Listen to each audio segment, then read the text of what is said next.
Gadis gelandangan kotor itu berlari lurus menembus kerumunan orang-orang berpakaian mewah. Sandal jepit lusunis menepak-nepak lantai marmer masjid yang indah. Semua orang terkesiap dan menunjuk, tapi dia tidak berhenti. Dia meraih tangan pengusaha kaya itu tepat di sana, tepat di depan calon istrinya yang mengenakan gaun pengantin putih mahal. Mulut sang pengantin wanita ternganga karena terkejut. Satpam bergegas maju, siap menyeret gadis itu pergi. "Tolong," gadis itu berteriak. "Bapak harus mendengarkan saya. Jangan nikahi dia. Ini jebakan." Pengusaha itu menatapnya. Semua orang mengira gadis gelandangan ini akan diusir dan mungkin bahkan ditangkap. Tapi bukan itu yang terjadi. Gadis itu mengeluarkan HP jadul retak dari sakunya dan menekan sebuah tombol. Suara seorang wanita keluar dari speaker kecil itu dan itu adalah suara sang pengantin wanita yang mengatakan hal-hal mengerikan tentang mencuri uang dan menipu sang pengusaha. 5 detik. Hanya itu yang dibutuhkan untuk menghancurkan seluruh dunia sang pengusaha kaya. Dia mendengarkan rekaman itu. Wajahnya menjadi pucat. Tangannya mulai gemetar. Lalu dia menatap calon istrinya yang cantik dan dia akhirnya melihat kebenaran.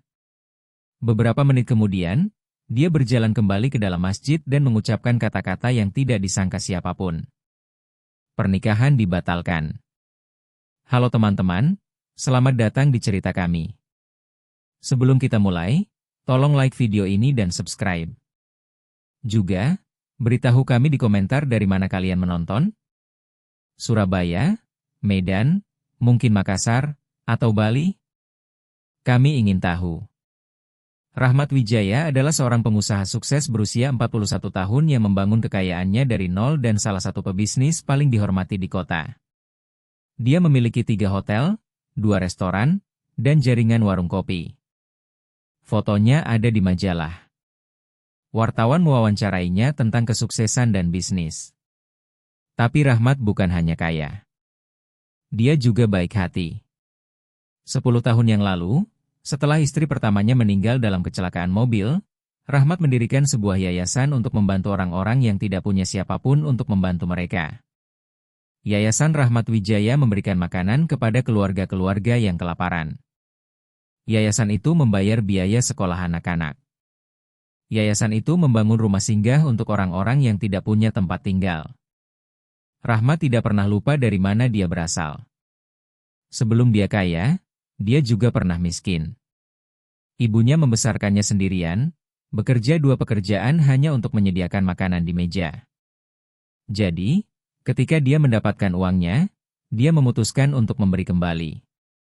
Sekarang, Rahmat akan menikah lagi. Tunangannya adalah Citra Permata, seorang wanita cantik berusia 35 tahun dari keluarga kaya. Dia memiliki rambut sempurna, pakaian sempurna, dan senyum sempurna. Semua orang bilang mereka adalah pasangan yang sempurna. Citra bekerja di sebuah galeri seni di Menteng. Dia menghadiri semua pesta penting dan acara amal. Ketika dia dan Rahmat bertunangan 6 bulan yang lalu, foto mereka ada di koran. Judulnya berbunyi, "Pengusaha Sukses Jakarta Akhirnya Menemukan Cinta Lagi." Tidak ada yang tahu kebenaran tentang Citra.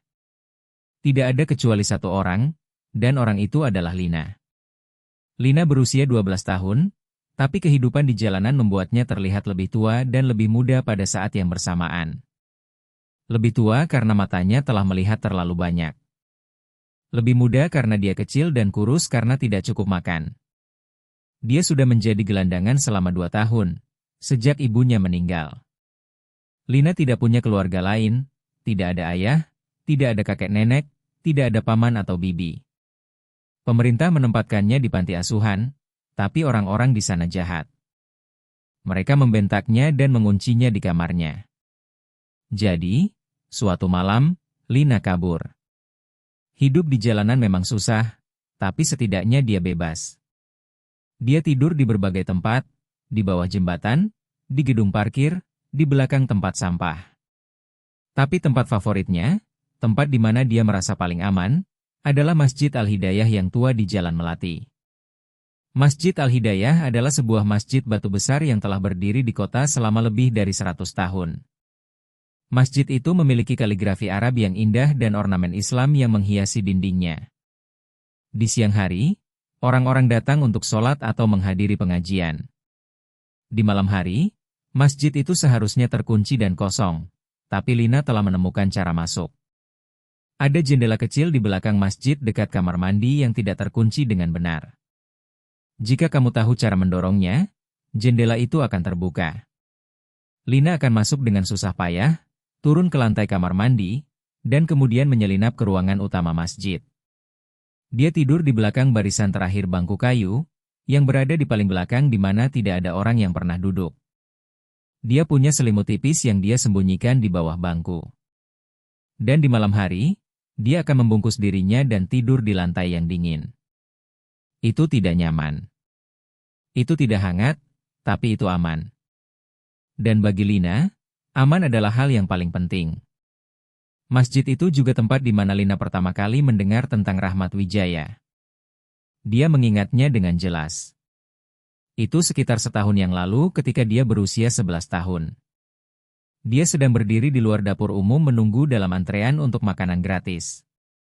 Seorang relawan sedang membagikan makanan dan menceritakan kepada orang-orang tentang Yayasan Rahmat Wijaya. Makanan ini gratis berkat Pak Rahmat Wijaya. Relawan itu berkata dia mendirikan yayasan ini untuk membantu orang-orang. Dia percaya semua orang berhak mendapat kesempatan. Lina mendapat nasi bungkus dengan lauk ayam hari itu. Makanan terbaik yang dia makan dalam berminggu-minggu. Dia tidak pernah melupakan nama itu. Rahmat Wijaya. Dia adalah salah satu orang baik. Salah satu orang yang benar-benar membantu daripada hanya lewat begitu saja. Itulah mengapa ketika dia mendengar Citra Permata berbicara di masjid malam itu, Lina tahu dia harus melakukan sesuatu. Itu terjadi 2 minggu sebelum pernikahan. Lina sedang tidur di tempat biasanya di belakang bangku belakang ketika dia mendengar suara-suara. Awalnya, dia pikir itu hanya angin atau mungkin mimpi. Tapi kemudian dia mendengarnya dengan jelas, orang-orang berbicara di dalam masjid. Matanya langsung terbuka. Jantungnya mulai berdetak kencang. Suara-suara itu berasal dari ruang imam, sebuah ruangan kecil di depan masjid di mana ustaz menyimpan jubah dan barang-barang masjid lainnya. Ruangan itu selalu terkunci di malam hari. Selalu. Tapi seseorang ada di sana sekarang. Lina tetap diam sepenuhnya dan mendengarkan. Dia pandai berdiam diri. Di jalanan, diam bisa membuatmu tetap hidup. Kamu yakin ini akan berhasil? Suara seorang pria bertanya. Tentu saja ini akan berhasil, seorang wanita menjawab. Suaranya halus dan percaya diri. Rahmat sepenuhnya mempercayaiku. Si bodoh malang itu sangat jatuh cinta. Dia tidak melihat apa yang ada di depan matanya. Pria itu tertawa. Kamu benar-benar berhasil menipunya. Itu tidak sulit, wanita itu berkata. Pria kaya itu mudah. Kamu hanya perlu cantik, banyak tersenyum, dan berpura-pura peduli dengan pekerjaan yayasan membosankan mereka. Rahmat pikir aku adalah wanita manis dan peduli yang mencintainya. Dia tidak tahu apa-apa.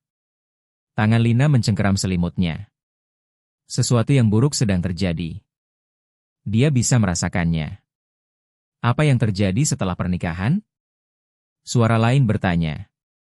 Yang ini terdengar gugup. Setelah pernikahan, semuanya berubah. Wanita itu berkata, aku sudah menyuruh pengacaraku menyiapkan dokumennya. Begitu Rahmat menandatanganinya sebagai suamiku, transfer otomatis terjadi. Setengah dari semua yang dia miliki menjadi milikku secara hukum. Setengah. Suara gugup itu terdengar terkejut. Setengah untuk permulaan, wanita itu mengoreksi. Tapi aku tidak berhenti di situ. Selama bulan madu kami, aku akan membuatnya menandatangani surat kuasa. Dia akan pikir itu hanya dokumen biasa untuk pasangan menikah. Tapi yang sebenarnya dilakukan adalah memberiku kendali atas semua rekening dan bisnisnya. Bagaimana dengan Yayasan Rahmat Wijaya? Pria pertama bertanya. Terutama yayasan itu, wanita itu berkata, dan Lina bisa mendengar senyuman dalam suaranya. Kamu tahu berapa banyak uang yang mengalir melalui badan amal itu setiap tahun? Miliaran rupiah. Dan begitu aku punya kendali, Aku bisa mengalihkan dana itu kemanapun aku mau. Rahmat membangun kerajaan bisnis, dan dia akan menyerahkan kuncinya padaku tanpa menyadarinya. Lina merasa mual. Wanita ini akan mencuri segalanya dari Rahmat Wijaya. Pria yang membantu orang-orang kelaparan. Pria yang memberi anak-anak gelandangan seperti dia kesempatan. Pernikahannya 2 minggu lagi. Wanita itu melanjutkan. Pada hari Sabtu, 15 Juni pukul 15.00 WIB, tepat di sini di Masjid Al-Hidayah. Semuanya harus sempurna. Dia tidak boleh mencurigai apapun. Bagaimana kalau dia mengetahuinya? Suara gugup itu bertanya. Wanita itu tertawa. Itu bukan tawa yang menyenangkan. Siapa yang akan memberitahunya?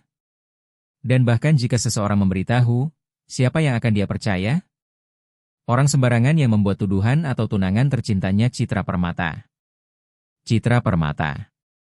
Mata Lina terbelalak dalam kegelapan. Dia tahu nama itu.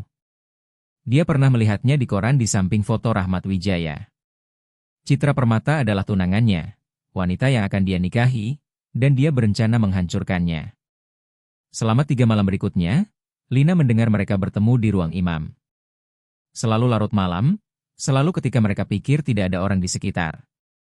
Citra datang dengan 2 pria. Satu adalah pengacaranya, pria kurus dengan suara serak yang berbicara tentang kontrak dan dokumen hukum. Yang lainnya adalah rekan bisnis, seseorang yang akan membantu Citra menjual properti Rahmat setelah dia mengambil kendali. Setiap malam, Lina belajar lebih banyak tentang rencana mereka. Dia mendengar mereka berbicara tentang hotel mana yang akan mereka jual lebih dulu. Dia mendengar mereka mendiskusikan cara mentransfer uang tanpa Rahmat langsung menyadarinya. Dia mendengar Citra melatih kebohongan yang akan dia katakan. Aku sangat mencintaimu, Rahmat, Citra berkata suatu malam, suaranya penuh dengan kemanisan palsu. Tentu saja, aku akan menandatangani apapun yang kamu butuhkan. Kita adalah pasangan sekarang. Lalu dia tertawa, dan tawa itu dingin dan jahat. Si bodoh itu benar-benar berpikir aku peduli dengan pekerjaan amal bodohnya. Lina menekan tangannya ke mulutnya untuk menahan diri agar tidak mengeluarkan suara. Dia merasa marah dan takut pada saat yang bersamaan. Rahmat Wijaya telah membantunya ketika dia kelaparan. Dia telah membantu begitu banyak orang, dan wanita mengerikan ini akan menghancurkannya. Tapi apa yang bisa Lina lakukan? Dia hanya anak gelandangan. Tidak ada yang mendengarkan anak gelandangan. Jika dia pergi ke polisi dan berkata, seorang wanita kaya berencana menipu seorang pengusaha kaya, mereka akan menertawakannya. Mereka bahkan mungkin menangkapnya karena berada di masjid setelah jam tutup. Dia butuh bukti. Bukti nyata yang harus dipercaya orang-orang. Pada malam keempat, Lina membuat keputusan. Dia punya HP jadul, bukan yang canggih, hanya ponsel murah yang dia temukan di tempat sampah beberapa bulan lalu. Ponsel itu masih berfungsi, nyaris. Layarnya retak dan baterainya tidak tahan lama, tapi ponsel itu bisa merekam suara. Ketika dia mendengar suara-suara di ruang imam malam itu, Lina melakukan sesuatu yang berani dan berbahaya. Dia merangkak keluar dari belakang bangkunya dan bergerak diam-diam menuju bagian depan masjid. Jantungnya berdebar sangat keras, dia pikir semua orang akan mendengarnya. Pintu ruang imam tertutup, tapi ada celah di bagian bawah, cukup besar untuk suara keluar. Lina berbaring di lantai dingin dan menggeser ponselnya tepat ke celah itu. Tangannya gemetar saat dia menekan tombol rekam. Mari kita bahas lagi jadwalnya sekali lagi. Suara Citra terdengar jelas dan tajam. Pernikahannya hari Sabtu ini, pengacara itu menjawab. Kamu dan Rahmat akan menandatangani buku nikah tepat setelah akad nikah. Itu membuat transfer properti otomatis menjadi legal. Dan surat kuasanya? Citra bertanya. Aku akan membawanya ke Hotel Bulan Madumu, pengacara itu berkata. Bilang ke Rahmat itu hanya dokumen standar untuk pasangan menikah, formulir asuransi, dokumen rekening bersama, hal-hal semacam itu. Sembunyikan surat kuasa di tengah-tengah. Dia akan menandatangani tanpa membaca dengan teliti. Dia mempercayaimu. Sempurna, Citra berkata. Pada saat dia menyadari apa yang terjadi, aku akan mengendalikan segalanya. Hotel-hotel, restoran-restoran, warung kopi, dan terutama yayasan berharganya itu. Semua uang itu terbuang sia-sia untuk orang miskin. Aku akan menggunakannya dengan jauh lebih baik. Bagaimana kalau dia melawan? Rekan bisnis yang gugup itu bertanya. Citra tertawa. Dengan apa? Begitu aku punya surat kuasa, aku bisa membekukan rekeningnya. Aku bisa menguncinya dari perusahaannya sendiri, dan jika dia mencoba membawaku ke pengadilan, itu akan memakan waktu bertahun-tahun. Pada saat itu, aku sudah memindahkan uangnya ke tempat yang aman. Rahmat Wijaya akan ditinggalkan tanpa apa-apa. Mata Lina dipenuhi air mata saat dia mendengarkan. Ini bahkan lebih buruk dari yang dia kira. Citra tidak hanya akan mencuri dari Rahmat. Dia akan menghancurkannya sepenuhnya. Dia benar-benar berpikir aku mencintainya, Citra berkata, dan suaranya penuh dengan ejekan. Dia pikir aku adalah wanita manis dan peduli yang berbagi nilai-nilainya. Sungguh lelucon. Aku sudah merencanakan ini sejak hari pertama aku bertemu dengannya. Duda kaya dan kesepian dengan jiwa pahlawan. Sasaran empuk. Kamu memainkan peranmu dengan sempurna. Pengacara itu berkata dengan nada persetujuan. Aku tahu, Citra menjawab. Aku pergi ke setiap acara amal yang membosankan. Aku tersenyum pada setiap gelandangan kotor. Aku berpura-pura peduli dengan almarhum istrinya dan kisah sedihnya. Semuanya sepadan untuk hasil ini. Lina merasakan kemarahan membakar di dadanya. Dia ingin menerobos pintu itu dan berteriak pada mereka, tapi dia tetap diam dan membiarkan ponselnya terus merekam. Setelah 10 menit lagi, pertemuan itu berakhir. Lina mendengar mereka bersiap untuk pergi. Dia meraih ponselnya dan bergegas kembali ke tempat persembunyiannya, jantungnya berdebar kencang. Dia berhasil tepat waktu. Pintu ruang imam terbuka dan langkah kaki bergema di seluruh masjid. Lina menahan napasnya sampai mereka pergi. Ketika masjid sunyi kembali, Lina melihat ponselnya. Rekaman itu berhasil. Dia menekan tombol putar dan mendengar suara Citra, jelas dan tidak salah lagi, mengakui seluruh rencana. Lina sudah punya buktinya. Tapi sekarang datang bagian yang sulit. Apa yang harus dia lakukan dengan bukti itu? Keesokan harinya cerah dan hangat. Lina menghabiskan pagi di belakang masjid, duduk di atas peti tua dan berpikir. Dia makan setengah roti basi yang dia temukan di tempat sampah toko roti dan mencoba mencari tahu langkah selanjutnya. Dia tidak bisa pergi ke polisi. Mereka tidak akan percaya padanya. Dia tidak bisa mengirim rekaman itu ke Rahmat karena dia tidak punya email atau nomor teleponnya. Dia bahkan tidak tahu di mana dia tinggal, tapi dia tahu di mana dia akan berada pada hari Sabtu. Di Masjid Al-Hidayah untuk menikah. Lina menyadari apa yang harus dia lakukan. Dia harus menghentikan pernikahan itu sendiri. Dia harus berjalan langsung ke Rahmat Wijaya di depan semua orang kaya itu dengan pakaian mewah mereka dan membuatnya mendengarkan. Pikiran itu membuatnya ketakutan. Bagaimana kalau Satpam mengusirnya sebelum dia bisa menjelaskan? Bagaimana kalau Rahmat tidak percaya padanya? Bagaimana kalau Citra melihatnya lebih dulu dan menghentikannya? Tapi Lina tahu dia tidak punya pilihan. Rahmat telah membantunya ketika dia membutuhkan. Sekarang giliran dia untuk membantu Rahmat. Selama beberapa hari berikutnya, Lina mengawasi masjid dengan hati-hati. Dia melihat pekerja datang dan pergi, memasang bunga dan dekorasi. Dia melihat Citra datang 2 kali, keduanya berpakaian mahal, tersenyum dan tertawa seolah-olah dia tidak punya beban di dunia. Sekali Lina melihat Rahmat sendiri. Dia tiba dengan mobil Alphard hitam mengkilap dan berjalan masuk ke masjid bersama Ustaz. Dia tinggi dan tampan dengan rambut gelap dan mata yang baik. Dia mengenakan jas bagus tapi tidak bersikap sombong. Ketika dia membukakan pintu untuk seorang wanita tua yang membawa belanjaan, Lina merasa semakin yakin bahwa dia melakukan hal yang benar. Pria ini tidak pantas mendapatkan apa yang Citra rencanakan. Pada Jumat malam, malam sebelum pernikahan, Lina hampir tidak tidur. Dia menjaga ponselnya tetap terisi dan siap. Dia berlatih apa yang akan dia katakan. Pak Rahmat, tolong dengarkan. Tunangan Bapak mencoba menipu Bapak. Saya punya bukti. Apakah dia akan mendengarkan? Apakah ada yang mau mendengarkan gadis gelandangan kotor? Lina tidak tahu, tapi dia harus mencoba. Sabtu pagi tiba cerah dan terang. Itu adalah jenis hari sempurna yang selalu diinginkan orang untuk pernikahan.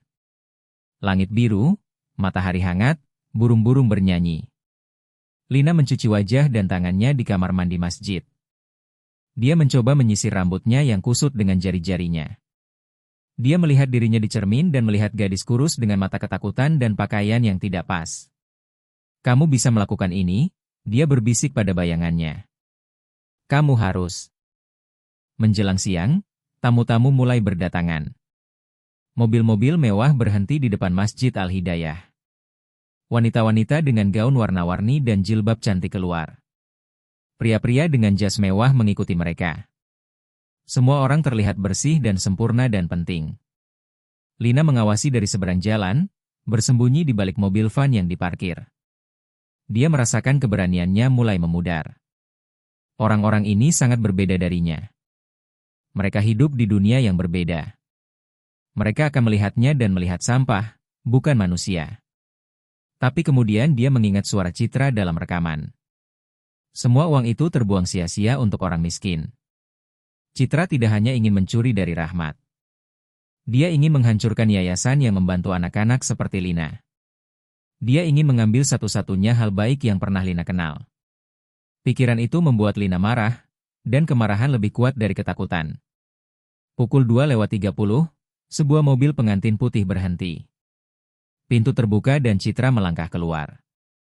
Dia terlihat seperti putri dari dongeng. Gaun pengantin putihnya berkilau di bawah sinar matahari. Rambutnya sempurna. Riasannya sempurna. Dia tersenyum dan melambai pada fotografer yang berkumpul untuk mengambil foto. Tidak ada yang melihatnya akan menduga seperti apa orang dia sebenarnya. 10 menit kemudian, mobil lain tiba. Rahmat keluar terlihat gugup tapi bahagia. Dia merapikan dasinya dan mengambil napas dalam-dalam. Dia tidak tahu bahwa dalam waktu kurang dari 1 jam hidupnya akan hancur kecuali Lina menghentikannya. Dia memeriksa ponselnya sekali lagi. Rekaman sudah siap. Tangannya gemetar, tapi dia menggenggam ponsel erat-erat. Suara adzan mulai berkumandang. Pukul 15.00.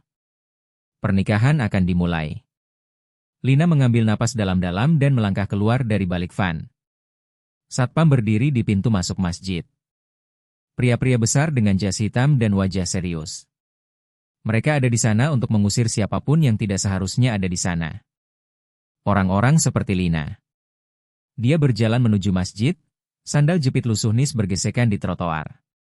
Jantungnya terasa seperti ingin melompat keluar dari dadanya. Setiap langkah lebih berat dari yang sebelumnya. Beberapa tamu yang terlambat bergegas melewatinya. Seorang wanita mengernyitkan hidungnya dan menarik tas mewahnya lebih dekat seolah-olah dia pikir Lina akan mencurinya.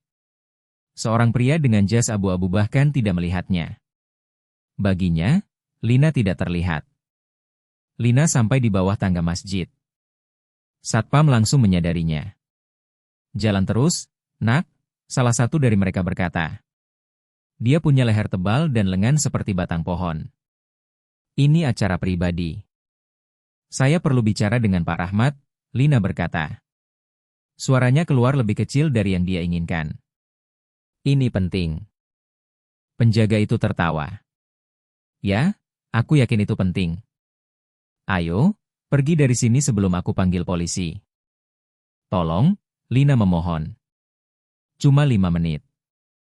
Saya perlu memberitahu dia sesuatu tentang," aku bilang, "pergi." Penjaga itu melangkah ke arahnya. Lina tersandung mundur. Ketakutan melesat melalui tubuhnya. Untuk sesaat, dia hampir lari. Akan sangat mudah untuk menghilang saja, kembali bersembunyi, membiarkan pernikahan terjadi. Tapi kemudian dia memikirkan wajah baik Rahmat.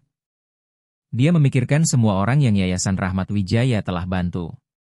Dia memikirkan nasi bungkus yang dia makan setahun lalu dan bagaimana itu adalah pertama kalinya dalam berminggu-minggu dia tidak tidur dalam keadaan lapar.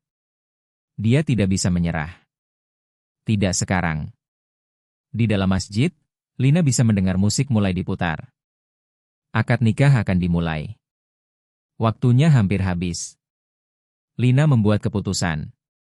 Dia melesat ke kiri, mencoba berlari mengelilingi penjaga dan naik tangga. Dia kecil dan cepat. Di jalanan, dia telah belajar cara menyelinap melalui ruang sempit, tapi penjaga itu lebih cepat. Tangan besarnya meraih bagian belakang bajunya dan menariknya ke belakang. Lina tersandung dan hampir jatuh. Sudah kubilang pergi, dia berteriak. Lepaskan saya, Lina menangis. Bapak tidak mengerti. Dia dalam bahaya. Satu-satunya yang dalam bahaya di sini adalah kamu, nak. Sekarang pergi. Penjaga lainnya mengeluarkan ponselnya. Haruskah aku panggil polisi? Tidak, tolong. Suara Lina putus asa sekarang. Air mata mulai mengalir di wajahnya. Biarkan saya bicara dengannya, tolong. Dia akan mencuri semuanya. Ini jebakan. Para penjaga saling memandang. Mereka pikir dia gila. Hanya anak jalanan lain yang membuat masalah. Tapi teriakan Lina telah menarik perhatian. Beberapa tamu yang masih di luar berbalik untuk melihat. Mereka berbisik satu sama lain dan menunjuk. Dan kemudian melalui pintu masjid yang terbuka, Lina melihatnya. Rahmat Wijaya berdiri di depan masjid di samping penghulu. Dia melihat ke belakang, menunggu pengantinnya berjalan menyusuri lorong. Tapi keributan di luar telah menarik perhatiannya. Dia menolehkan kepalanya ke pintu masuk, mengerutkan kening. Mata mereka bertemu. Untuk sesaat, Rahmat melihat Lina. Dia melihat gadis kurus yang menangis ditahan oleh satpam. Dia melihat seseorang yang membutuhkan bantuan. Dan karena Rahmat Wijaya adalah tipe pria yang telah menghabiskan 10 tahun membantu orang-orang yang membutuhkan, dia tidak memalingkan muka. Dia mengangkat tangannya, memberi isyarat pada seseorang. Lalu dia mulai berjalan menyusuri lorong menjauhi altar menuju pintu masuk. Pak Rahmat, salah satu penjaga memanggil, maaf soal ini, Pak. Kami sedang menanganinya. Tapi Rahmat mengabaikannya. Dia berjalan langsung ke Lina dan menatapnya. Dari dekat, dia bisa melihat bahwa matanya coklat dan hangat. Tidak marah atau kesal, hanya penasaran dan khawatir. Ada apa ini? Dia bertanya dengan lembut. Mulut Lina terasa kering. Ini dia. Ini kesempatannya. Dia mungkin punya 30 detik sebelum seseorang menyeretnya pergi. Jangan nikahi dia, Lina berkata tiba-tiba. Kata-kata itu keluar cepat dan berantakan. Tolong, Pak Rahmat, jangan nikahi Citra Permata. Ini jebakan. Dia tidak mencintai Bapak. Dia hanya menginginkan uang Bapak. Dia akan mencuri semuanya. Hotel-hotel Bapak, restoran-restoran Bapak, yayasan, semuanya. Alis Rahmat terangkat. Di belakangnya, Lina bisa melihat tamu-tamu menjulurkan leher untuk menonton. Seseorang terkesiap. Musik telah berhenti. Itu tuduhan yang cukup berat, Rahmat berkata perlahan. Dia tidak terdengar marah, tapi dia juga tidak terdengar yakin. Siapa kamu? Bagaimana kamu tahu tentang? Saya sudah tidur di masjid, Lina berkata cepat. Di malam hari ketika kosong. Saya mendengar mereka berbicara. Citra dan pengacaranya dan rekan bisnisnya. Mereka sudah bertemu di ruang imam selama 2 minggu, merencanakan semuanya. Dia akan membuat Bapak menandatangani dokumen yang memberinya kendali atas semua yang Bapak miliki. Wajah Rahmat berubah. Sesuatu berkedip di matanya. Keraguan mungkin, atau kekhawatiran. Itu tidak mungkin. Citra tidak akan, saya punya bukti. Lina mengeluarkan ponselnya dengan tangan gemetar. Saya merekam mereka.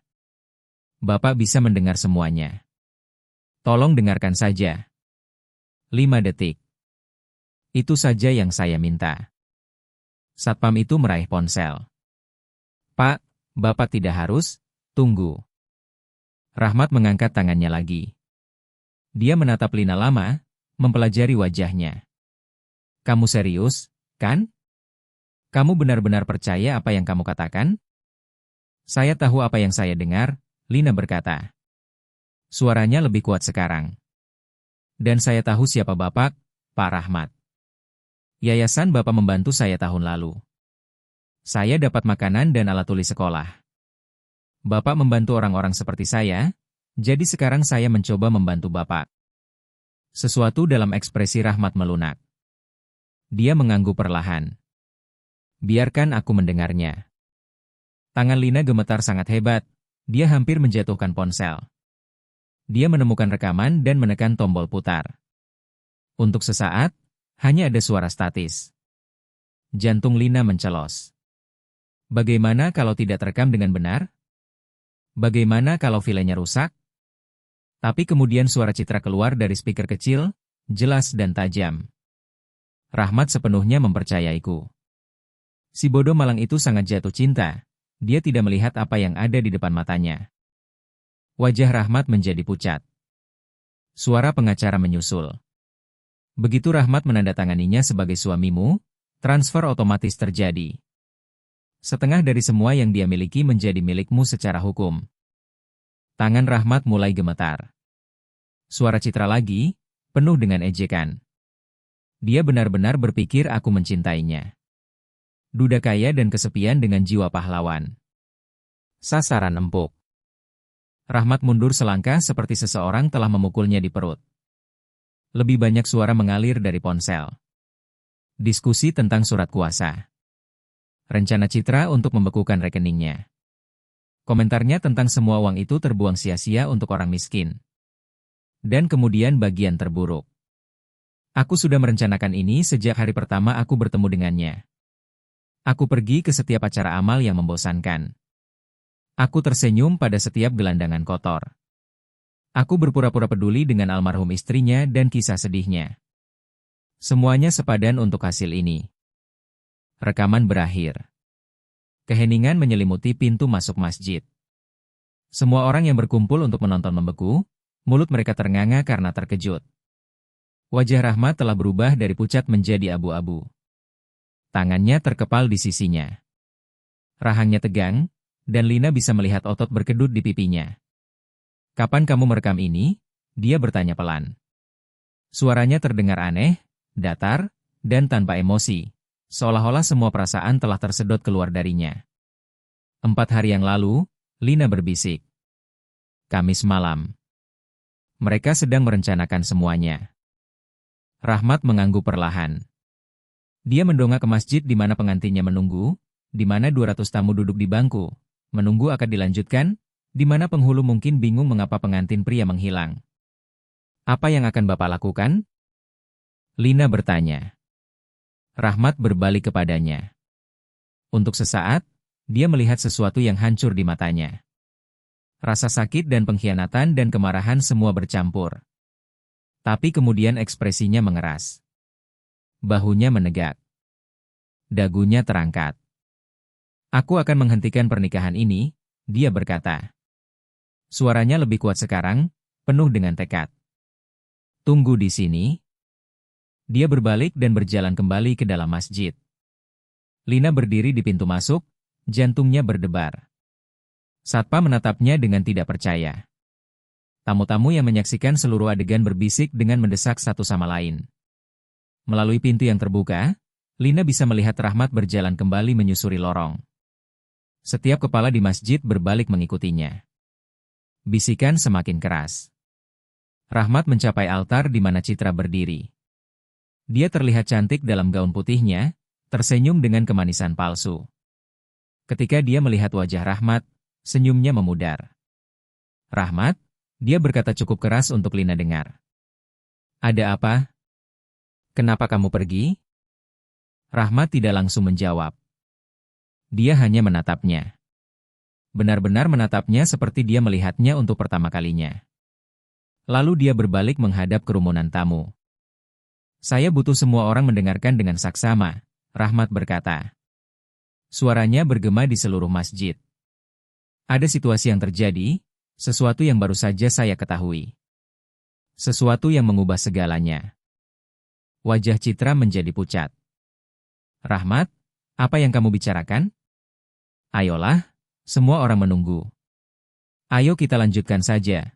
Pernikahan dibatalkan, Rahmat berkata. Masjid meledak dalam kekacauan. Orang-orang melompat berdiri. Seseorang berteriak. Yang lain mulai berteriak pertanyaan sekaligus. Apa? Kenapa? Apa yang terjadi? Senyum sempurna Citra menghilang. Wajahnya berubah panik. Rahmat, kamu tidak masuk akal. Kamu hanya gugup. Gugup hari pernikahan. Itu terjadi pada semua orang. Ayolah, ayo kita. Berhenti, Rahmat berkata dengan dingin. Berhenti bicara. Dia mengeluarkan ponselnya dan mengangkatnya. Rekaman yang Lina putar di luar masih ada di ponselnya. Tapi Rahmat pasti sudah mengambilnya atau merekamnya sendiri karena sekarang suara Citra memenuhi seluruh masjid melalui sistem pengeras suara. Si bodoh malang itu sangat jatuh cinta, dia tidak melihat apa yang ada di depan matanya. Mata Citra terbelalak karena ngeri. Semua warna hilang dari wajahnya. Duda kaya dan kesepian dengan jiwa pahlawan. Sasaran empuk. Desahan terkejut bergema di seluruh masjid. Orang-orang berbalik menatap Citra. Beberapa terlihat terkejut, yang lain terlihat jijik. Aku berpura-pura peduli dengan almarhum istrinya dan kisah sedihnya. Semuanya sepadan untuk hasil ini. Rahmat menghentikan rekaman. Keheningan yang mengikuti sangat memekakan telinga. Maukah kamu menjelaskan? Rahmat bertanya pada Citra. Suaranya pelan tapi penuh dengan kemarahan yang nyaris tak terkendali. Atau haruskah aku memutar sisanya? Bagian di mana kamu mendiskusikan mencuri hartaku? Atau mungkin bagian di mana kamu menyebut orang-orang yang aku bantu, gelandangan kotor, dan bilang, pekerjaan amalku sia-sia. Citra membuka mulutnya, lalu menutupnya. Tangannya gemetar. Riasan yang diaplikasikan dengan sempurna tidak bisa menyembunyikan kepanikan di matanya. Ini kesalahan, dia akhirnya berkata. Suaranya tinggi dan putus asa. Rekaman itu palsu. Seseorang mengeditnya. Seseorang mencoba menghancurkan kita, Rahmat. Tidak bisakah kamu lihat? Kita tidak bisa membiarkan mereka menang. Palsu. Tawa Rahmat pahit dan kasar. Itu pembelaanmu? Aku kenal suaramu, Citra. Aku sudah mendengarkannya selama 6 bulan. Setiap kata dalam rekaman itu adalah kamu. Pengacara Citra, yang duduk di baris ketiga, tiba-tiba berdiri dan mulai menerobos jalan menuju pintu keluar. Rahmat menunjuk padanya. Hentikan pria itu. Rahmat berteriak. Satpam, jangan biarkan dia pergi. Satpam yang tadi mencoba mengusir Lina sekarang bergegas masuk ke masjid. Mereka menangkap pengacara itu sebelum dia bisa mencapai pintu. Dia memberontak dan berteriak, lepaskan aku. Aku tidak melakukan apa-apa. Kamu yang menyiapkan dokumen palsu itu, Rahmat berkata. Aku mendengarmu di rekaman.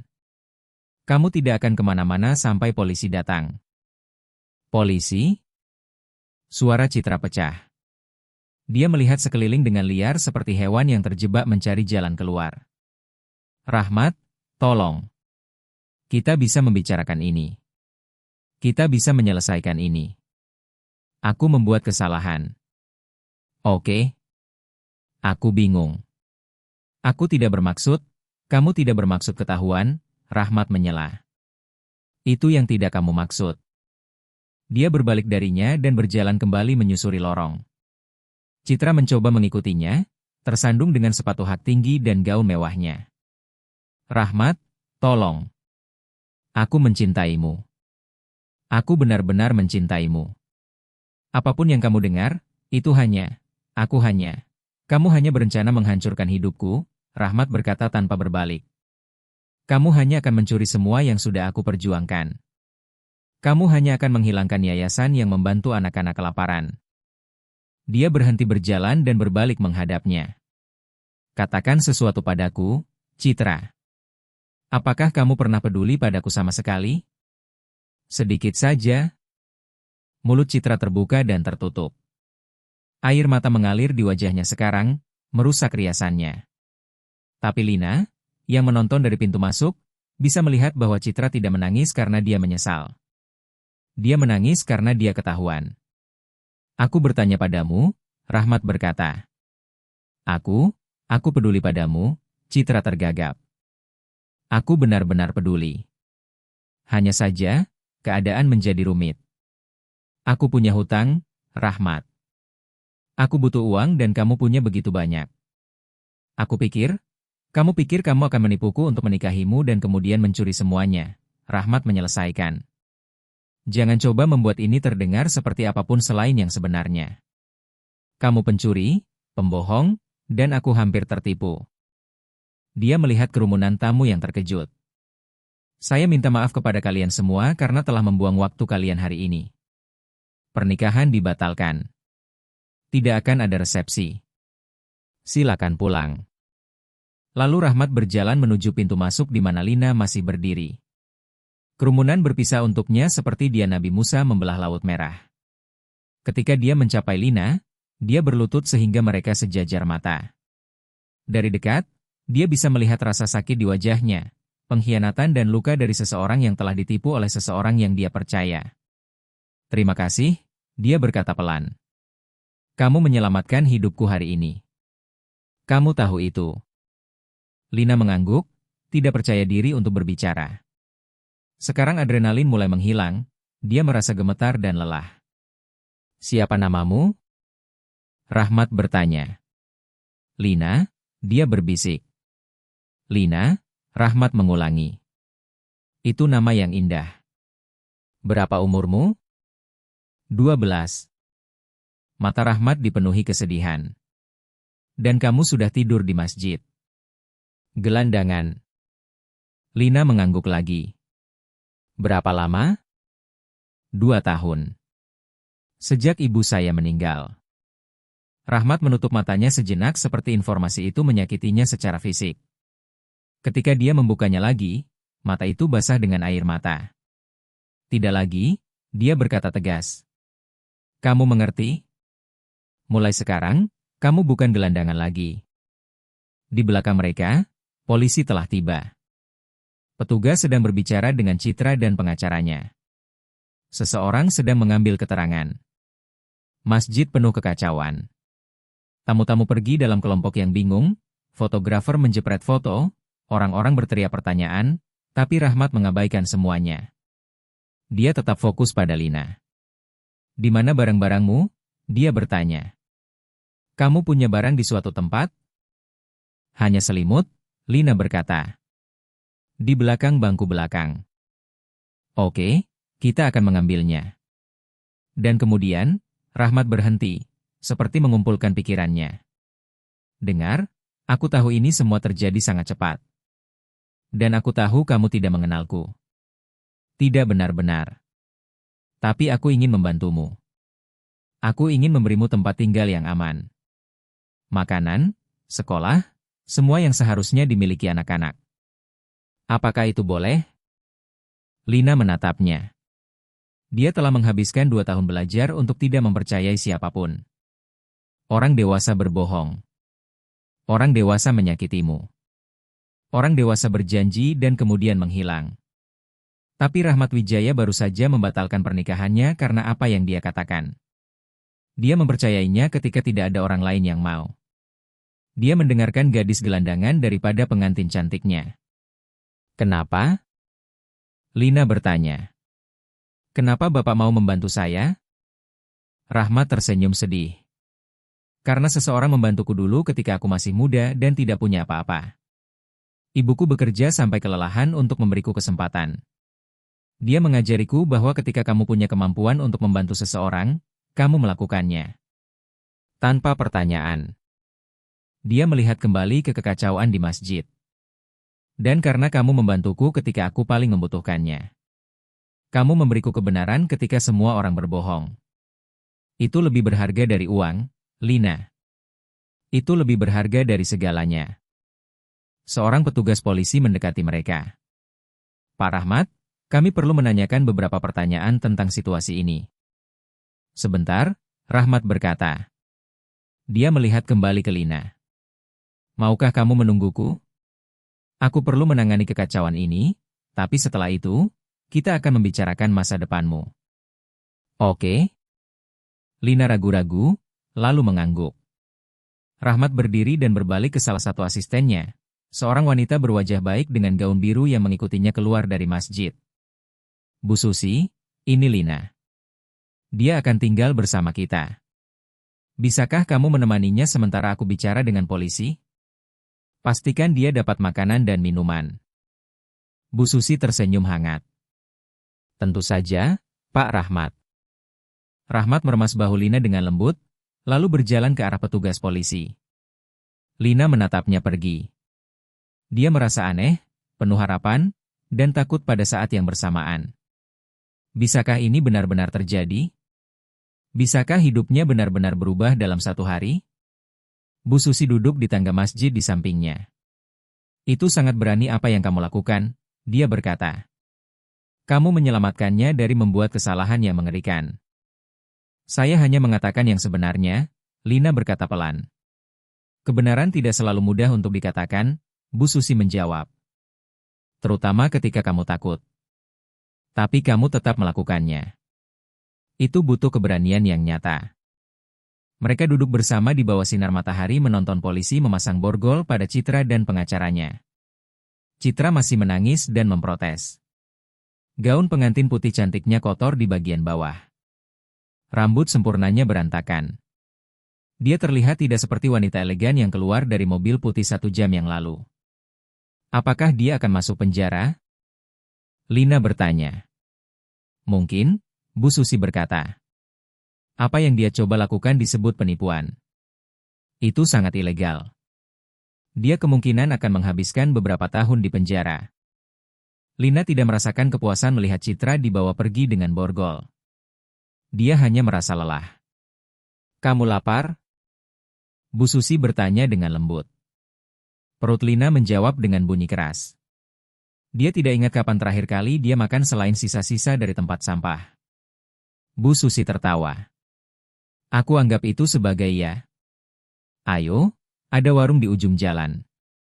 Pak Rahmat akan menemui kita di sana ketika selesai. Warung itu kecil dan nyaman dengan kursi kayu dan aroma kopi tubruk segar di udara. Bu Susi memesan Lina sepiring nasi goreng spesial, gorengan, dan segelas es coklat. Ketika makanan tiba, Lina menatapnya. Itu terlihat seperti sesuatu dari mimpi. Nasi goreng itu besar dan harum. Gorengan itu renyah dan panas. Es coklat itu kental dan dingin. Silakan, Bu Susi menyemangati. Makan sebanyak yang kamu mau. Lina mengambil sendok dengan tangan gemetar dan menyuap. Itu adalah makanan paling lezat yang pernah dia rasakan. Dia harus menahan diri untuk tidak menangis. Dia sudah setengah jalan makan ketika Rahmat tiba. Dia terlihat kelelahan. Dia sudah melepas jas dan dasinya dan kemeja putihnya kusut, tapi dia tersenyum ketika melihat Lina makan. Bagus, dia berkata, duduk di kursi di seberangnya. Kamu butuh makanan. Apa yang terjadi? Bu Susi bertanya pelan. Rahmat menghela napas. Citra dan pengacaranya sudah ditangkap. Polisi menemukan dokumen palsu di tasnya. Semua yang dia rencanakan untuk aku tanda tangani. Mereka berdua akan didakwa dengan percobaan penipuan dan konspirasi. Rekan bisnisnya menghilang, tapi mereka akan menemukannya. Dan kamu? Bu Susi bertanya dengan lembut. Bagaimana perasaanmu? Rahmat diam sejenak. Dia menatap tangannya di atas meja. Aku merasa seperti orang bodoh, dia akhirnya berkata. Aku pikir dia mencintaiku. Aku benar-benar percaya. 6 bulan hidupku terbuang untuk seseorang yang hanya memanfaatkanku. Bapak bukan orang bodoh, Lina berkata tiba-tiba. Kedua orang dewasa menatapnya dengan terkejut. Dia pembohong yang hebat. Itu bukan salah Bapak. Ekspresi Rahmat melunak. Terima kasih, Lina. Itu baik sekali kamu mengatakannya.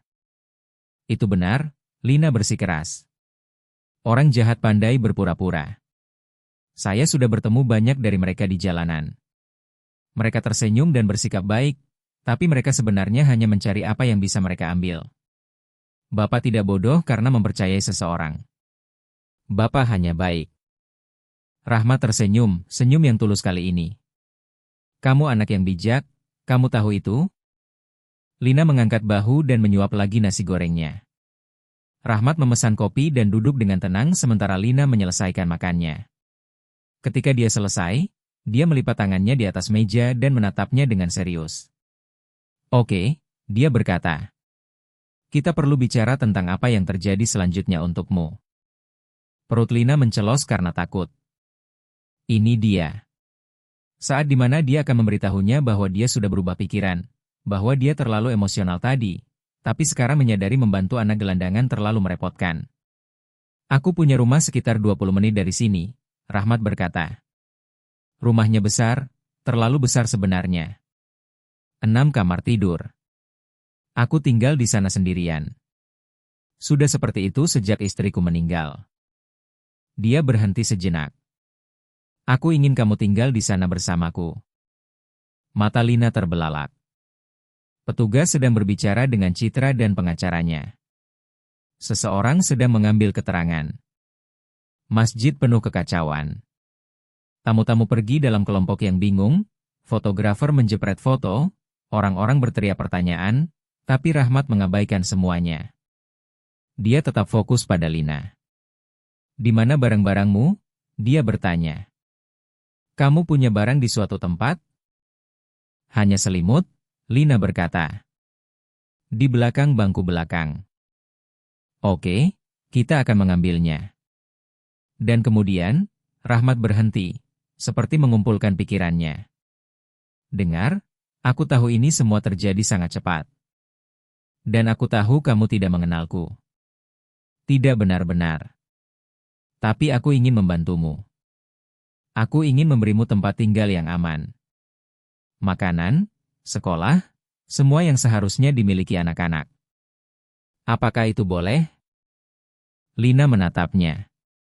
Dia telah menghabiskan 2 tahun belajar untuk tidak mempercayai siapapun. Orang dewasa berbohong. Orang dewasa menyakitimu. Orang dewasa berjanji dan kemudian menghilang. Tapi Rahmat Wijaya baru saja membatalkan pernikahannya karena apa yang dia katakan. Dia mempercayainya ketika tidak ada orang lain yang mau. Dia mendengarkan gadis gelandangan daripada pengantin cantiknya. Kenapa? Lina bertanya. Kenapa Bapak mau membantu saya? Rahmat tersenyum sedih. Karena seseorang membantuku dulu ketika aku masih muda dan tidak punya apa-apa. Ibuku bekerja sampai kelelahan untuk memberiku kesempatan. Dia mengajariku bahwa ketika kamu punya kemampuan untuk membantu seseorang, kamu melakukannya. Tanpa pertanyaan. Dia melihat kembali ke kekacauan di masjid. Dan karena kamu membantuku ketika aku paling membutuhkannya. Kamu memberiku kebenaran ketika semua orang berbohong. Itu lebih berharga dari uang, Lina. Itu lebih berharga dari segalanya. Seorang petugas polisi mendekati mereka. Pak Rahmat, kami perlu menanyakan beberapa pertanyaan tentang situasi ini. Sebentar, Rahmat berkata. Dia melihat kembali ke Lina. Maukah kamu menungguku? Aku perlu menangani kekacauan ini, tapi setelah itu, kita akan membicarakan masa depanmu. Oke? Lina ragu-ragu, lalu mengangguk. Rahmat berdiri dan berbalik ke salah satu asistennya, seorang wanita berwajah baik dengan gaun biru yang mengikutinya keluar dari masjid. Bu Susi, ini Lina. Dia akan tinggal bersama kita. Bisakah kamu menemaninya sementara aku bicara dengan polisi? Pastikan dia dapat makanan dan minuman. Bu Susi tersenyum hangat. Tentu saja, Pak Rahmat. Rahmat meremas bahu Lina dengan lembut, lalu berjalan ke arah petugas polisi. Lina menatapnya pergi. Dia merasa aneh, penuh harapan, dan takut pada saat yang bersamaan. Bisakah ini benar-benar terjadi? Bisakah hidupnya benar-benar berubah dalam satu hari? Bu Susi duduk di tangga masjid di sampingnya. Itu sangat berani apa yang kamu lakukan, dia berkata. Kamu menyelamatkannya dari membuat kesalahan yang mengerikan. Saya hanya mengatakan yang sebenarnya, Lina berkata pelan. Kebenaran tidak selalu mudah untuk dikatakan, Bu Susi menjawab. Terutama ketika kamu takut. Tapi kamu tetap melakukannya. Itu butuh keberanian yang nyata. Mereka duduk bersama di bawah sinar matahari menonton polisi memasang borgol pada Citra dan pengacaranya. Citra masih menangis dan memprotes. Gaun pengantin putih cantiknya kotor di bagian bawah. Rambut sempurnanya berantakan. Dia terlihat tidak seperti wanita elegan yang keluar dari mobil putih 1 jam yang lalu. Apakah dia akan masuk penjara? Lina bertanya. Mungkin, Bu Susi berkata. Apa yang dia coba lakukan disebut penipuan. Itu sangat ilegal. Dia kemungkinan akan menghabiskan beberapa tahun di penjara. Lina tidak merasakan kepuasan melihat Citra dibawa pergi dengan borgol. Dia hanya merasa lelah. Kamu lapar? Bu Susi bertanya dengan lembut. Perut Lina menjawab dengan bunyi keras. Dia tidak ingat kapan terakhir kali dia makan selain sisa-sisa dari tempat sampah. Bu Susi tertawa. Aku anggap itu sebagai ya. Ayo, ada warung di ujung jalan. Pak Rahmat akan menemui kita di sana ketika selesai. Warung itu kecil dan nyaman dengan kursi kayu dan aroma kopi tubruk segar di udara. Bu Susi memesan Lina sepiring nasi goreng spesial, gorengan, dan segelas es coklat. Ketika makanan tiba, Lina menatapnya. Itu terlihat seperti sesuatu dari mimpi. Nasi goreng itu besar dan harum. Gorengan itu renyah dan panas. Es coklat itu kental dan dingin. Silakan, Bu Susi menyemangati. Makan sebanyak yang kamu mau. Lina mengambil sendok dengan tangan gemetar dan menyuap. Itu adalah makanan paling lezat yang pernah dia rasakan. Dia harus menahan diri untuk tidak menangis. Dia sudah setengah jalan makan ketika Rahmat tiba. Dia terlihat kelelahan. Dia sudah melepas jas dan dasinya dan kemeja putihnya kusut, tapi dia tersenyum ketika melihat Lina makan. Bagus, dia berkata, duduk di kursi di seberangnya. Kamu butuh makanan. Apa yang terjadi? Bu Susi bertanya pelan. Rahmat menghela napas. Citra dan pengacaranya sudah ditangkap. Polisi menemukan dokumen palsu di tasnya. Semua yang dia rencanakan untuk aku tanda tangani. Mereka berdua akan didakwa dengan percobaan penipuan dan konspirasi. Rekan bisnisnya menghilang, tapi mereka akan menemukannya. Dan kamu? Bu Susi bertanya dengan lembut. Bagaimana perasaanmu? Rahmat diam sejenak. Dia menatap tangannya di atas meja. Aku merasa seperti orang bodoh, dia akhirnya berkata. Aku pikir dia mencintaiku. Aku benar-benar percaya. 6 bulan hidupku terbuang untuk seseorang yang hanya memanfaatkanku. Bapak bukan orang bodoh, Lina berkata tiba-tiba. Kedua orang dewasa menatapnya dengan terkejut. Dia pembohong yang hebat. Itu bukan salah Bapak. Ekspresi Rahmat melunak. Terima kasih, Lina. Itu baik sekali kamu mengatakannya. Itu benar, Lina bersikeras. Orang jahat pandai berpura-pura. Saya sudah bertemu banyak dari mereka di jalanan. Mereka tersenyum dan bersikap baik, tapi mereka sebenarnya hanya mencari apa yang bisa mereka ambil. Bapak tidak bodoh karena mempercayai seseorang. Bapak hanya baik. Rahmat tersenyum, senyum yang tulus kali ini. Kamu anak yang bijak, kamu tahu itu? Lina mengangkat bahu dan menyuap lagi nasi gorengnya. Rahmat memesan kopi dan duduk dengan tenang sementara Lina menyelesaikan makannya. Ketika dia selesai, dia melipat tangannya di atas meja dan menatapnya dengan serius. Oke, dia berkata. Kita perlu bicara tentang apa yang terjadi selanjutnya untukmu. Perut Lina mencelos karena takut. Ini dia. Saat di mana dia akan memberitahunya bahwa dia sudah berubah pikiran, bahwa dia terlalu emosional tadi, tapi sekarang menyadari membantu anak gelandangan terlalu merepotkan. Aku punya rumah sekitar 20 menit dari sini, Rahmat berkata. Rumahnya besar, terlalu besar sebenarnya. 6 kamar tidur. Aku tinggal di sana sendirian. Sudah seperti itu sejak istriku meninggal. Dia berhenti sejenak. Aku ingin kamu tinggal di sana bersamaku. Mata Lina terbelalak. Sungguh? Sungguh? Rahmat mengkonfirmasi. Kamu akan punya kamar sendiri, kamar mandi sendiri, tempat tidur, baju bersih, 3 kali makan sehari, dan kita akan mendaftarkanmu kembali ke sekolah. Kamu seharusnya kelas 1 SMP, kan? Saya rasa begitu, Lina tergagap. Dia berhenti sekolah ketika dia kabur dari panti asuhan. Tapi kenapa? Bapak bahkan tidak mengenal saya. Aku tahu cukup, Rahmat berkata. Aku tahu kamu berani. Aku tahu kamu jujur. Aku tahu kamu mempertaruhkan segalanya untuk membantu orang asing karena kamu pikir itu hal yang benar untuk dilakukan.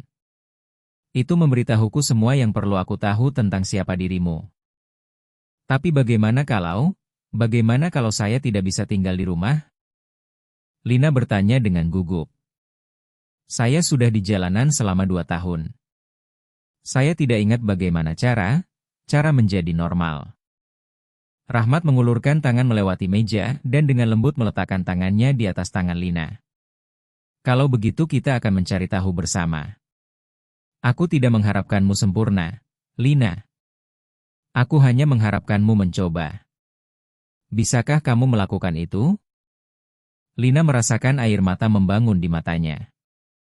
Dia mencoba mengedipkannya, tapi air mata itu tetap tumpah.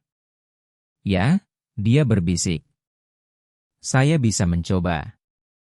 Bagus, Rahmat berkata lembut. Itu saja yang aku minta. Bu Susi memberikan Lina tisu untuk menyeka matanya. Kita perlu melalui prosedur yang benar, dia berkata kepada Rahmat. Dinas Sosial, surat perwalian. Aku tahu, Rahmat berkata. Aku akan menelepon pengacaraku yang asli, bukan penjahat yang bekerja dengan citra. Kita akan melakukan semuanya sesuai aturan. Tapi untuk sementara, Lina butuh tempat yang aman untuk menginap malam ini. Aku tidak akan membiarkannya kembali tidur di masjid. Setuju, Bu Susi berkata. Rahmat melihat Lina lagi. Apakah ada yang kamu butuhkan sekarang? Apa saja? Lina memikirkannya. Bisakah saya mandi? Mandi sungguhan dengan air panas dan sabun? Mata Rahmat terlihat sedih, tapi dia tersenyum. Tentu saja. Kita akan mampir ke toko dan membelikanmu baju bersih dulu, lalu pulang. Lalu mandi paling lama dan paling panas yang kamu mau. Malam itu, Lina berdiri di kamar mandi terbesar yang pernah dia lihat. Kamar mandi itu punya lantai marmer putih, cermin besar, dan pancuran dengan pintu kaca. Ada handuk lembut di rak yang dihangatkan. Ada sabun mahal yang berbau lavender. Dia tinggal di pancuran selama 45 menit, menyaksikan 2 tahun kotoran dan debu mengalir ke saluran pembuangan. Dia mencuci rambutnya 3 kali. Dia menggosok kulitnya sampai berwarna merah muda dan bersih. Ketika dia akhirnya keluar, dia membungkus dirinya dengan handuk yang lebih lembut dari selimut manapun yang pernah dia miliki. Dia menyikat giginya dengan sikat gigi baru. Dia menyisir rambut basahnya dengan sisir sungguhan. Gadis yang menatapnya di cermin berbeda dari yang dia lihat pagi itu. Lebih bersih, tapi juga sesuatu yang lain, penuh harapan. Ada ketukan di pintu. Lina, kamu baik-baik saja di dalam? Suara Rahmat memanggil. Ya, Lina menjawab. Saya baik-baik saja. Kamarmu pintu kedua di sebelah kiri. Aku taruh baju yang kita beli di tempat tidur. Turunlah kalau sudah siap. Lina mengenakan baju barunya, piyama lembut dengan motif bintang. Ukurannya pas sempurna. Lalu dia berjalan menyusuri lorong sambil melihat-lihat segalanya. Dinding-dinding punya lukisan. Lantainya kayu mengkilap. Semuanya bersih dan indah dan aman. Kamar barunya lebih besar dari beberapa tempat di mana dia tidur dalam 2 tahun terakhir. Kamar itu punya tempat tidur sungguhan dengan kasur tebal dan bantal empuk. Ada meja dan rak buku dan jendela dengan gorden. Rahmat bahkan menaruh boneka beruang di tempat tidur. Lina mengambil boneka itu dan memeluknya erat. Lalu dia turun ke bawah. Rahmat ada di dapur membuat susu coklat hangat. Merasa lebih baik? Dia bertanya. Jauh lebih baik, Lina berkata. Dia memberikannya cangkir yang penuh dengan minuman hangat. Mereka duduk bersama di meja dapur, menyeruput minuman mereka dalam keheningan yang nyaman. Saya takut, Lina akhirnya mengakui. Bagaimana kalau ini tidak berhasil? Bagaimana kalau Bapak memutuskan saya terlalu merepotkan? Rahmat meletakkan cangkirnya dan menatapnya dengan serius. Lina, aku akan memberitahumu sesuatu dan aku ingin kamu benar-benar mendengarkan, oke? Dia mengangguk. Aku kehilangan istriku 10 tahun yang lalu, Rahmat berkata. Setelah dia meninggal, aku menenggelamkan diri dalam pekerjaan. Aku membangun bisnisku. Aku memulai yayasan. Aku membuat diriku sangat sibuk sehingga aku tidak perlu memikirkan kesepian. Dan kemudian Citra datang dan aku pikir mungkin aku sudah menemukan seseorang untuk mengisi kekosongan itu. Tapi aku salah. Dia tidak ingin menjadi pasanganku. Dia hanya menginginkan uangku. Dia berhenti, mengumpulkan pikirannya. Hari ini, seorang gadis 12 tahun mempertaruhkan segalanya untuk menyelamatkanku dari membuat kesalahan terbesar dalam hidupku. Kamu tidak harus melakukan itu. Kamu bisa tetap bersembunyi. Kamu bisa menjaga dirimu tetap aman. Tapi kamu tidak melakukannya. Kamu memilih untuk membantuku. Bapak membantu saya duluan, Lina berkata pelan. Yayasan Bapak, makanan dan alat tulis sekolah. Saya tidak pernah melupakannya.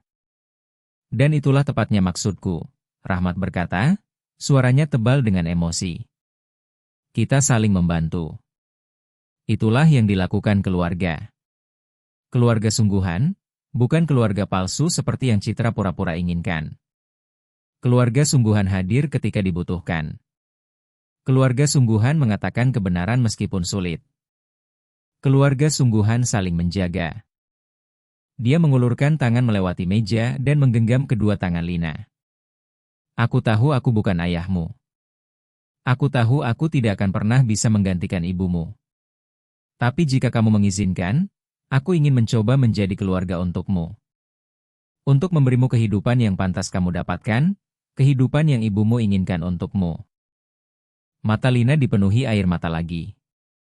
Bagaimana kalau saya berbuat salah?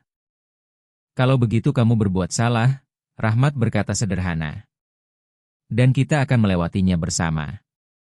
Itulah yang dilakukan keluarga. Mereka membuat kesalahan dan mereka saling memaafkan dan mereka terus mencoba. Oke, Lina berbisik. Oke. Mereka menyelesaikan minuman hangat mereka. Rahmat menunjukkan Lina cara menggunakan remote TV dan AC.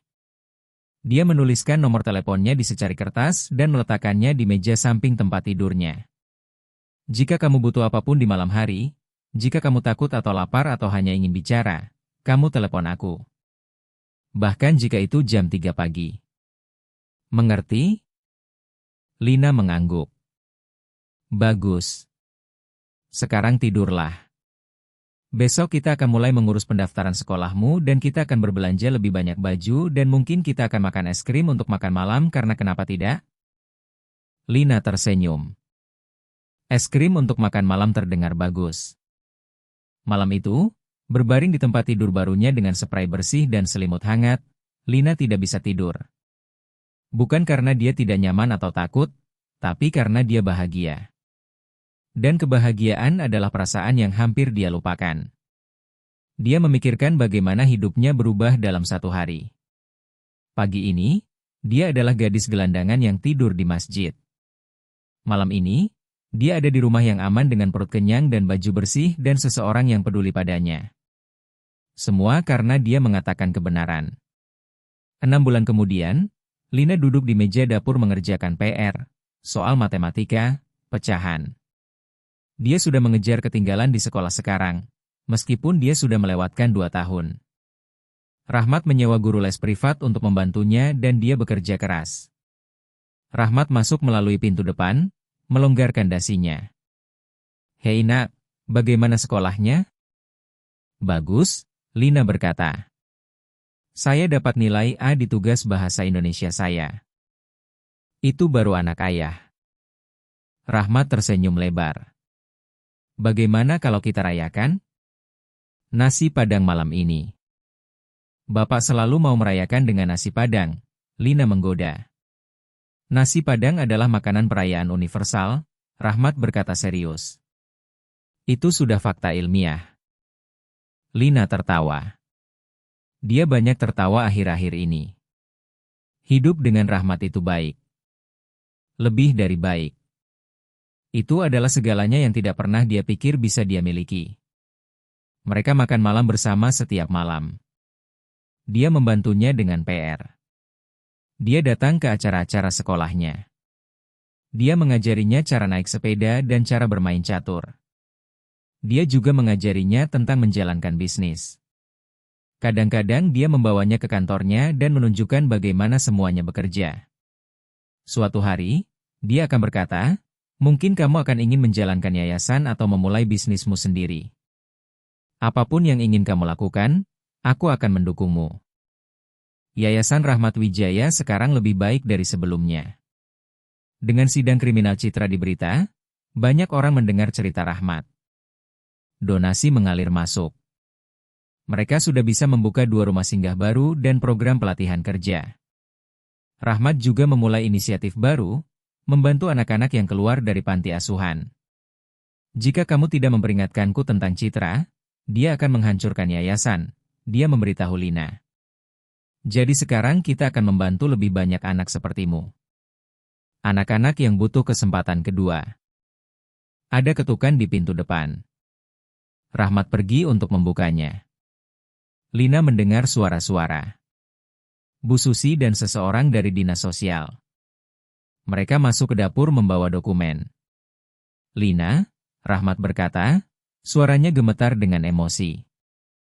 "Hakim menandatangani suratnya hari ini. Adopsinya sudah final. Kamu secara resmi adalah putriku sekarang." Jantung Lina terasa seperti akan meledak. "Sungguh?"